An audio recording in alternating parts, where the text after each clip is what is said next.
Welcome to SSTV5 ప్రేక్షకులకు నమస్కారం. YCP కవ్వింపు చర్యలకు ప్రతిస్పందించొద్దని నాగబాబు తెలిపారు. ఓటమి భయంతో వైసీపీ దాడులు చేసే అవకాశం ఉందని నాగబాబు అన్నారు. కూటమి నేతలు జన సైనికులు సంయమనం పాటించాలని విజ్ఞప్తి చేశారు. వైసీపీ పరాజయం అంచుల్లో ఉందని, ఓట్ల లెక్కింపు సమయంలో సంయమనం పాటించి ఈజీకి సహకరించాలన్నారు.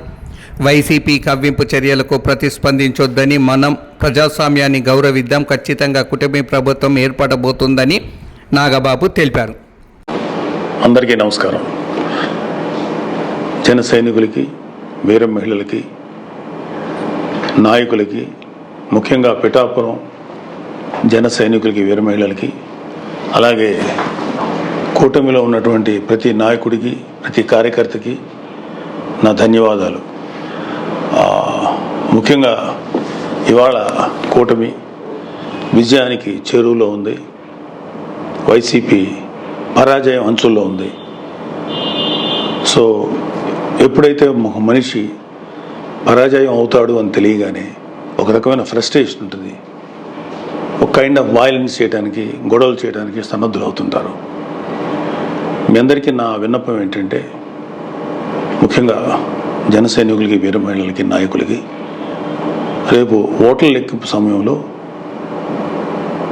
మనం సమయం పాటించి ప్రభుత్వానికి, ఎన్నికల సంఘం వారికి, పోలీసులకి మనం చక్కగా సహకరిద్దాం. అలాగే వైసీపీ వారి యొక్క ఎటువంటి కవ్వింపు చర్యలకి ప్రతిస్పందించద్దు అని చెప్పి మిమ్మల్ని అందరినీ మనస్ఫూర్తిగా కోరుకుంటున్నాను. ఎందుకంటే ఏమీ లేని నాకు ఎగిరెగిరి పడుతుంది, అన్నీ నాకు అణిమణిగా ఉంటుంది అన్నట్టు మనందరం సైలెంట్గానే ఉందాం. కూటమి సభ్యులందరికీ, అలాగే జనసేన కార్యకర్తలకి, వీర మహిళలందరికీ ఒక మనవి, మనం ప్రజాస్వామ్యాన్ని గౌరవిద్దాం. ప్రజాస్వామ్యానికి వ్యతిరేకంగా మనం ఏం చేయొద్దు.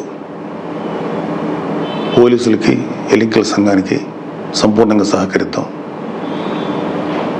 మన డెమోక్రటిక్ స్పిరిట్ని మనం నిలబెట్టుకుందాం. ఖచ్చితంగా రేపు రాబోతున్నది మన కూటమి ప్రభుత్వమే. కాబట్టి ఓడిపోయే వాళ్ళు చేసేటువంటి కవ్వింపు చర్యలకి, వాళ్ళు చేసేటువంటి అల్లర్లకి మీరు ప్రతిస్పందించొద్దు. Thank you very much. All the best.